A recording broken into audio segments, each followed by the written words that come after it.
Alrighty, y'all. Thank you for bearing with me. Let's wrap up this last bit of Unit 2 here. Alright, so if we're looking back at price floors and price ceilings, let's remember that it's the government stepping into the market to kind of regulate the prices. A price ceiling is a maximum price that could be put onto a good. The government does this to make the goods cheaper for things that they think are important. If you look at New York City, there's a lot of apartments there that are rent capped, meaning that landlords can't charge more than a certain amount for a good. If we're looking at a price floor, it's a minimum price that can be charged for a good. And the government will generally do this in order to help the producers, right? If we look at the labor market, right? We are providing labor. We're supplying labor there. A price floor would be like minimum wage, right? The businesses can't pay under a certain amount for our labor. But they do this with businesses as well. They do a lot of times with farmers, where they tell farmers that they can't charge less than a certain amount. And generally they help do that to help the producers. Now, for these price floors and ceilings to be binding or to work, a price ceiling must go under the equilibrium price, right? If our equilibrium price is $5, it doesn't do much good to tell the business that they can't charge $8 for it. They'll keep charging $5 for it because that's where they're most profitable. All right, but if we told those businesses that they can't charge more than $3 for that good, that would be a binding price ceiling.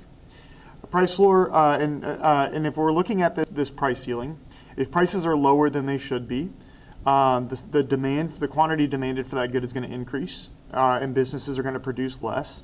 So these price ceilings generally lead to shortages. And the opposite would be true for price floors, right? If we're looking at raising the minimum wage from $7.25, let's say, to $30 an hour, our quantity supplied of labor would go up, but the quantity demanded for those workers would probably go down because businesses are less willing to hire at that higher wage. So a binding price floor must go above equilibrium. Right now, our $7.25 minimum wage doesn't really do us a whole lot of good because businesses are paying their workers more than that already.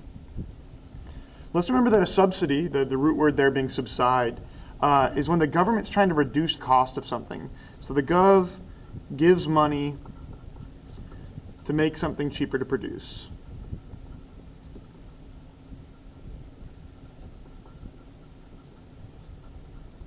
If we look at some examples of this, the Hope Scholarship is a subsidy. The government is giving you this money to reduce the cost of going to college, right? That if left to your own devices, most people wouldn't go to college for $20,000 a year. But if it was only $1,000 a year, the supply of students is going to increase. Businesses are going to produce more if they're getting subsidized because their costs are going down, they're making bigger profits. Now, as far as these other government interventions, let's take a look back at our consumer and producer surplus here and what happens when we add in these taxes or a price floor or a price ceiling. So to start out with, it's assuming that our equilibrium price here is at $10, right? That's where supply and demand meet, and we're producing 200 units. If we're identifying the consumer surplus, it's not saying calculate there, it's wanting us to identify it. Let's remember that it's the how much better off consumers are because of trade. Consumers are willing to pay $16 for this good. So if they can get $10 for it, all the better. So this area right here would represent our consumer surplus, the distance between the most that they would pay and what they're actually able to pay. So that would be A, B, C, and D. If we're looking at the producer surplus, producers are willing to accept 4. If they can get $10 for it, all the better. So this area right here would represent our producer surplus. That would be the G, the H, the I, and the J. Right? That area would be our producer surplus. And since we're producing at equilibrium, no dead weight loss. We're doing good. Now, if we were to set a price ceiling at $12,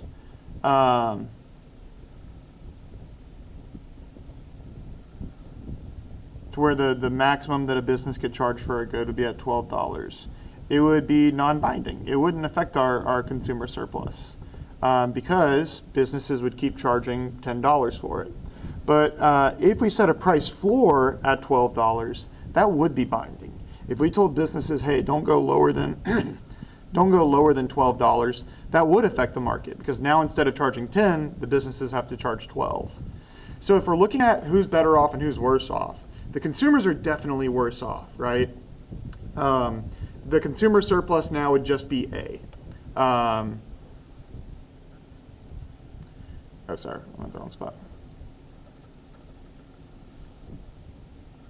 Now, if it were to ask for the producer surplus, let's remember we wouldn't add in D and I as well, because that would be our dead weight loss. At $12, people are only going to buy 100 units. So these 100 units that are no longer getting produced, that would be our dead weight loss. Our producer surplus would be this area right here, the B, the C, the G, the H, the J, but we wouldn't be producing D or I anymore because consumers aren't willing to buy that much. Now it's saying identify the following after the tax is imposed. So we have supply, and then we have our supply after the tax. So what we see here is that by adding this tax onto this good, our supply is decreased.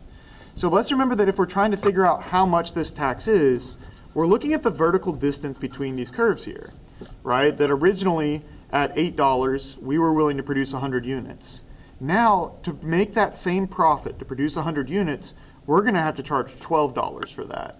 So if before we were charging 8, and now to make the same profit we're having to charge 12, well then that means that per unit tax must be $4. So that vertical distance between these two curves is that tax.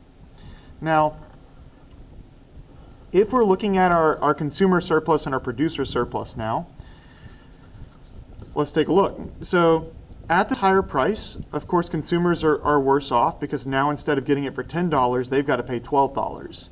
So the consumer surplus there would just be the A. They're willing to pay 16, now they're getting it for 12.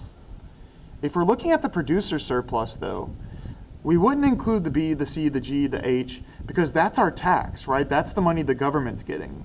So the consumers are paying $12, but the business is only getting $8. So that $4 is the tax. If we're looking at the producer surplus, it would just be J here, right? The business is only producing 100 units because like we said, at $12, they're only willing to buy 100. And so the business is willing to take $4 for it. They're actually getting 8. So J would be our producer surplus here. All right, now we've got our dead weight loss. That would be D and I, right? That we're no longer producing these 100 units. So that would be our dead weight loss. Now it's asking us to calculate a couple things here. All right, first off, let's look at the total tax revenue. We know that our tax is $4 per unit, right? Consumers are buying it for $12. Businesses are getting $8. That leaves $4 left over for the business per unit. Now it's $4 per unit, and they're selling 100 units. So the total amount of money that the government's going to collect in taxes would be $400. If we're looking at total spending to the buyers, they're buying these goods at $12 now, and they're buying 100 of them. So $12 times 100 would be $1,200. That's how much the consumers are spending. Now, we could do the math a different way here. If consumers are spending $1,200 and the government's collecting $400 in taxes, that leaves $800 left over for the business. And we can see that represented here as well, right? They're getting $8 per unit times 100 units would be $800. So if we're looking at how much the buyers and how much the sellers are paying here, let's take a look at this, right? So the buyers were getting it for $10. Now they're paying $12, so that's $2 per unit times 100 bucks, right? So $2 per unit times $100. So those buyers are paying $200 of that tax. The businesses were getting $10 per unit. Now they're only getting $8.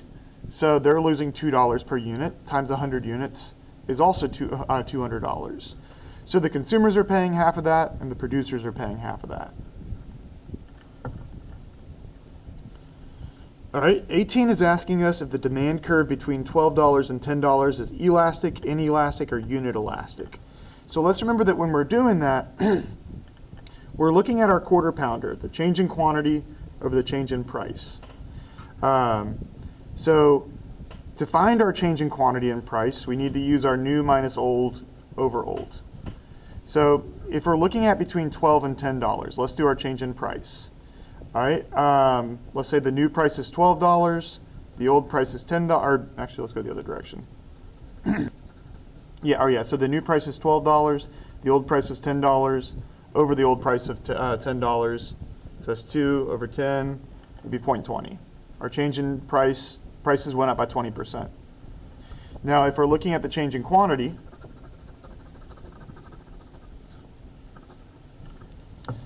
all right, our old quantity was, or sorry, the new quantity is 100.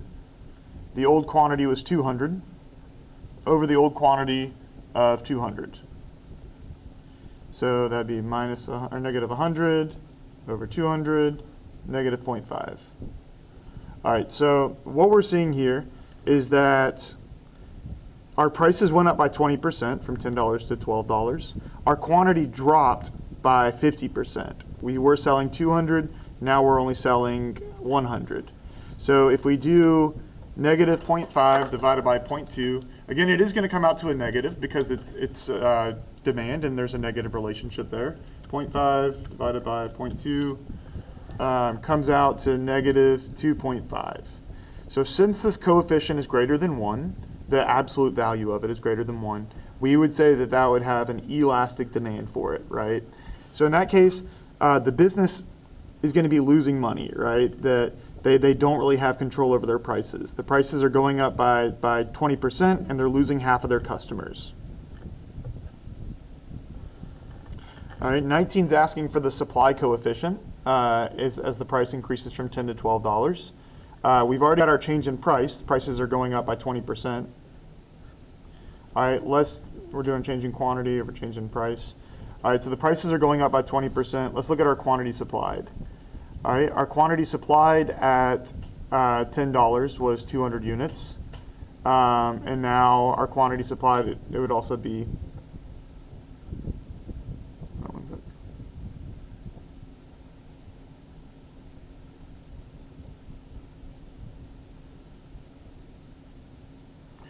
yeah, so the price that they're getting now, the price is going down by 20% there because they're losing the $2. And the quantity is dropping by 100. So it's going down by 50%. All right, so in that case, it would still come out to 2.5. So it would be an elastic supply of the good. All right, if we're looking at 20 to 22, identify if buyers or sellers pay more of the tax in the following situations. So this is really looking at who's going to be paying it, right? So if the demand for a good is inelastic, right? Think about cigarettes here, right? People that are addicted to cigarettes are willing to pay that higher price for it because they're addicted. So if demand is inelastic, that means that if we raise the price, the consumers are the ones that are going to be taking the brunt of that tax.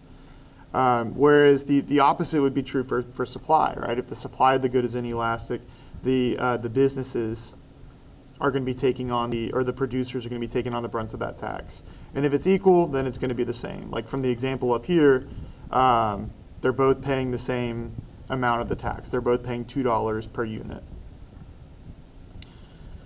All right. I'm going to skip a couple of these on 29 just because we just went over it above here. But let's take a look at the tax here, or the tariff.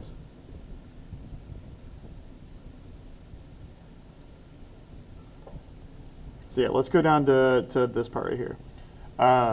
So calculate the following if this country buys rice from other countries at a world price of $5. All right, so I'm just going to draw a line right here to represent our world price.